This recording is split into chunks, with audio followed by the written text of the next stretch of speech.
Գրիր և խոսիր հայերեն։ Բութ կետադրական նշանի կիրառումը։ Բութը դրվում է այսպես, այսպիսով, այն է, այսինքն, օրինակ և նման բառերի վրա, եթե դրանց հաջորդում է ամփոփում, մեկնություն։ Օրինակ, այսօր մենք ունենք մի գերակա խնդիր, այն է ամեն կերպ պահպանել ու պաշտպանել արյունով նվաճված Հայոց հողը։ Բութը կիրառվում է լրիվ կամ մասնակիորեն զեղչված ստորոգյալի դեպքում։ Օրինակներ.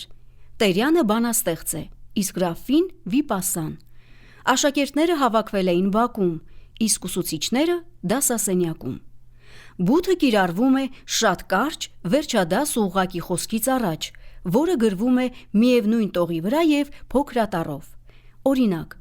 Որդին հարցրեց. «Կարո՞ղ եմ գնալ»։ Հայրը պատասխանեց. «Իհարկե, տղաս»։ Բութը կիրառվում է զեղչված ստորադասական թե, եթե, որ, շաղկապների և ինչ հարաբերական դերանվան փոխարեն։ Օրինակներ.